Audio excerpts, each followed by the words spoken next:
تو میں نے حقیقتاً بات کہی تھی، اس نے تو بات ایسے پھینکی ہوگی کہ شاید اس کو پتہ نہیں ہوگا رجعت کا کیسے علاج ہوگا یا کس طرح سے۔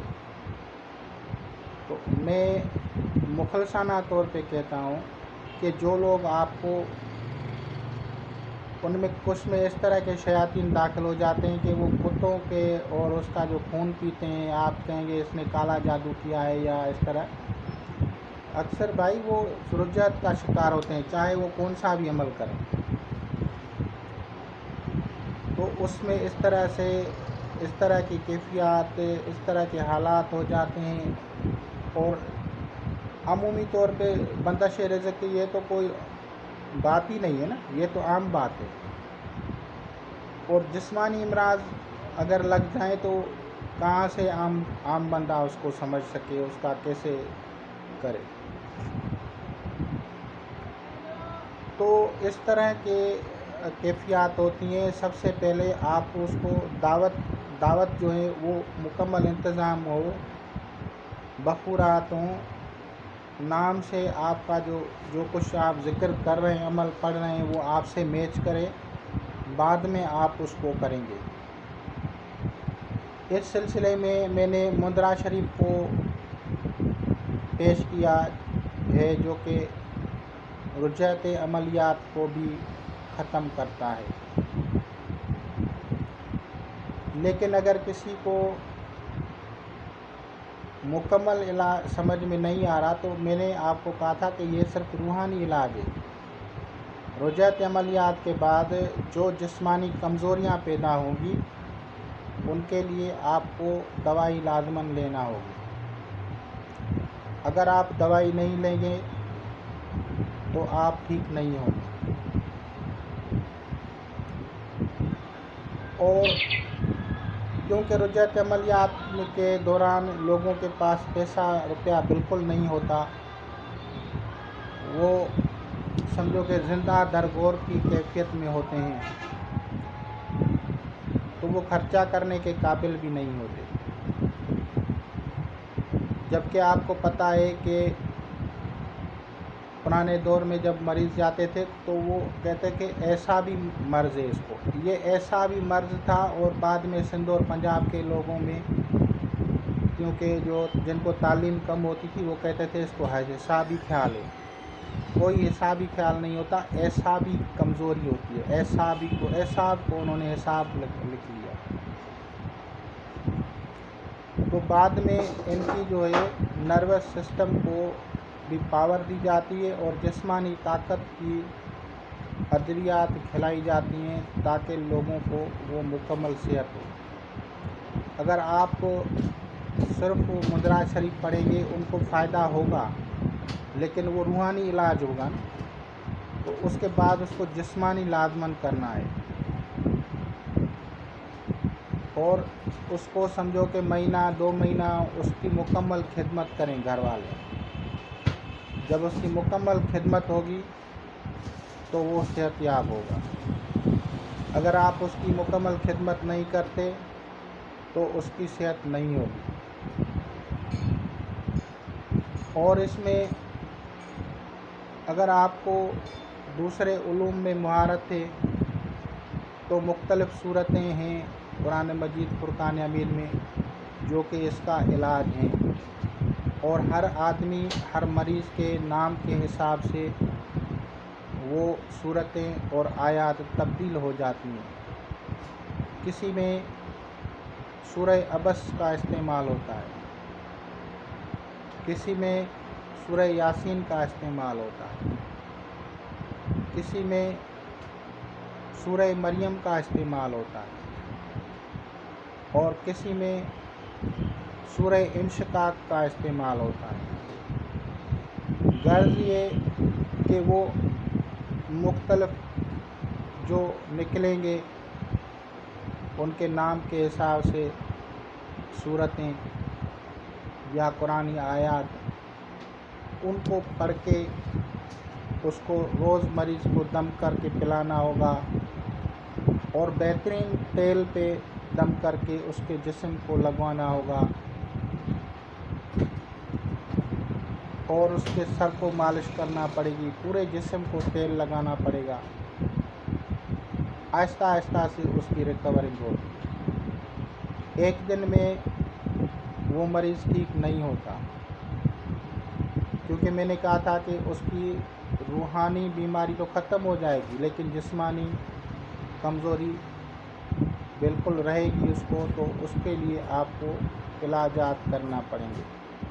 ہر ایک کے اپنے اپنے پریکٹیکل ہوتے ہیں، ہمارے اپنے پریکٹیکل ہوتے ہیں، دوسروں کے اور ہوں گے، کسی اور کے اور ہوں گے، سب اپنی جگہ پہ صحیح ہیں، لیکن سب سے پہلے ڈائیگنوز کس طرح سے کیا جائے، یہ ساری چیزیں اگر آپ کو روحانی باطنی آنکھ کھلی ہوگی تو آپ کو پتہ چل جائے گا کہ اس آدمی کا علاج جو ہے کس آیت کریمہ سے، کس جو ہے صورت مقدسہ سے، یا کون سا اس میں الہی پڑھا جائے جس سے اس کا علاج ہو، اور بعد میں آہستہ آہستہ سے ان کو صحت ہونا شروع ہو جاتی ہے۔ آج وہ جس نے 28 لاکھ مرتبہ نادی علی شریف پڑھی تھی وہ بالکل ٹھیک ہے، اپنا جو ہے ٹیلر ماسٹر درزی کی دکان چلاتا ہے، بالکل صحت مند ہے، کوئی عمل نہیں کرتا۔ میں نے اس کو منع کر دیا تھا کہ اگر عمل کرو گے تو ہم آپ کے ذمہ وار نہیں ہیں، کیونکہ انہوں نے کسی سے اجازت لی تھی اور کوئی اس کا ٹریٹمنٹ کرنے کے لیے میں نے کہا تھا کہ 3 بہت بڑی گدیوں کے 4 کے پاس گیا تھا، لیکن انہوں نے اس کو کہا تھا کہ اس کو مان دو۔ بہت سارے لوگ جو آپ کو پاگل خانوں میں یا دوسری جگہوں پہ نظر آتے ہیں، ان میں کچھ لوگ سحر و جادو کے متاثر ہوتے ہیں، اور ان میں بہت سارے لوگ جو ہیں وہ رجعت کا شکار ہوتے ہیں۔ رجعت کی وجہ سے دوسرے معاملات زندگی میں بھی بندش لگ جاتی ہے۔ اکثر ہمارے بہنیں اور بھائی پڑھے لکھے ہر دن نئی تسبیح کرنے کا شوق رکھتے ہیں، ہر دن نیا عمل پڑھتے ہیں، ہر دن نئی بات سوچتے ہیں، تو وہ شروع ہو جاتے ہیں پڑھنا، تو اس کی تاثیر سے وہ رجعت کا شکار ہو جاتے ہیں اور امورات زندگی ان کے متاثر ہو جاتے ہیں۔ اور بہت سارے لوگ جو کہ جلالی اعمال کرنے کا شوق رکھتے ہیں کہ ہم اس کو پڑھیں گے تو جن بھاگ جائے گا، جادو ختم ہو جائے گا، اور وہ شروع کر دیتے ہیں۔ لیکن سب لوگوں سے میں نے کہا تھا کہ وہ حرف میچ نہیں ہوتے، اور وہ جلالی اسماء پڑھنے والے رجعت کا شکار ہو جاتے ہیں، کیونکہ یہ اسماء سلاسل طریقت میں بھی ان آدمیوں کو دیا جاتا تھا جو کہ ترک دنیا کر دیتے تھے، یعنی پہلے دنیا کو طلاق دو، دنیا سے تعلق ختم کرو، بعد میں پڑھتے تھے۔ لیکن آج کل ہر ایک یوٹیوب ہو یا کوئی سوشل میڈیا ہو، وہاں پہ اسماء جلالی کو زیادہ ترجیح دیتے ہیں، تو اس کا تاثیر ان کو رجعت کر جاتا ہے، اور بعد میں وہ سخت نقصانات اور تکلیفات اٹھاتے ہیں۔ ایک آدمی نے یا کار کو پڑھا تو اس کی آنکھ میں ایک سیاہ نشان بن گیا تھا، تو دوسرے اس کے دوست نے اس کو بولا کہ آپ کے آنکھ میں جو ہے سیاہ نشان بن گیا ہے۔ وہ بھی اپنے آپ کو یہی سمجھتا تھا کہ میں کوئی بڑی طاقت ہوں، اور آج سمجھو کہ رجعت کا شکار ہے۔ اور اس میں ایک شیطان بصورت کتا اس میں داخل ہے۔ اب وہ کیونکہ ظاہراً تو ٹھیک ٹھاک لگتا ہے نا، تو وہ کسی کو مانتا نہیں اور کسی کی بات مانتا ہی نہیں، نہ کسی کی سنتا ہے، اپنے آپ کو بہت سب کچھ سمجھتا ہے۔ تو اس طرح کے جب حالات ہوں تو ان کو میں نے پہلے بھی یہی کہا تھا کہ جلالی اعمال سب آدمی نہیں کر سکتے، لیکن پھر بھی اگر کسی کو شوق ہو تو وہ کر لیں۔ وہ تکالیف جو ہوں گی تو ان کا علاج کیسے ہوگا جب آپ اپنے ہی ہوش میں نہیں ہوں گے، جب آپ اپنوں کو ہی نہیں مانیں گے تو آپ کا علاج کون کرے گا؟ جب آپ اپنے مطلب گھر والوں کو ہی نہیں مانیں گے، آپ کے گھر والے سمجھیں گے کہ میرے اوپر کالا جادو کیا گیا ہے۔ آپ خود جب ذہنی کمزور ہوں گے تو آپ کو خود اندر وہ جو ہے خیالات فاسدہ پیدا ہوں گے کہ میرے اوپر جادو ہو گیا ہے، بندش لگ جائے گی ہر طرح کی۔ رجعت کی یہ کیفیات ہوتی ہیں، وہ آدمی خود بھی سوچتا ہے، نیم پاگل ہو جاتا ہے سمجھو۔ تو ساری تکالیف اس کے اوپر آ جاتی ہیں۔ اور جیسا کہ میں نے کہا تھا کہ رجعت کا علاج ایک نہیں ہے، مختلف چیزیں ہیں، مختلف طریقوں سے ان کے علاجات کیے جاتے ہیں۔ جیسا کہ بحری کا عمل ہے، یہ بالکل صحیح ہے عمل، لیکن ہر جگہ پہ یہ بھی کام نہیں کرتا۔ جہاں پہ وہ کام نہیں کرے گا تو اس کی جگہ پہ کچھ اور اس میں اعظم ہوگا، وہ پڑھنا۔ یہ نہیں ہے کہ عملیات میں تاثیر نہیں ہے، تاثیر بالکل ہوتی ہے، لیکن اگر وہ نہیں لگتا تو کوئی اور لگے گا۔ دوائی جس طرح سے مختلف ہوتی ہیں، اسی طرح اسماء الحسنی ہوں یا آیات ہیں، مختلف ہیں۔ ہر بندے کی الگ الگ سے علاجات اور اس کے طریقہ کار ہوتے ہیں۔ کس کی جو ہے میرج پرابلمز کریٹ ہو جاتی ہیں، کسی کو جو ہے جاب پرابلمز کریٹ ہو جاتی ہیں، کسی کے جو ہے اپنے جو ہے میٹرنل ریلیشن شپ جو ہے وہ متاثر ہو جاتی ہیں،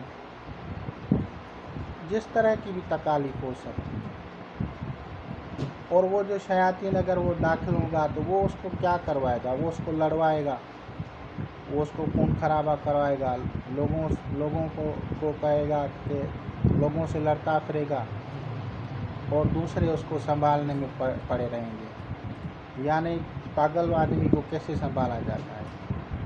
کتنی اس کے لیے پرابلمس ہوتی ہیں، اس بندے کے لیے کیا پرابلمس ہوگی، اس کے گھر والوں کے لیے کیا پرابلمس ہوگی، آپ یہ سمجھا کریں۔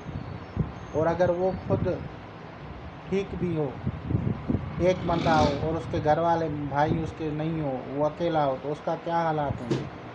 اس کے فیملی کو کون سنبھالے گا؟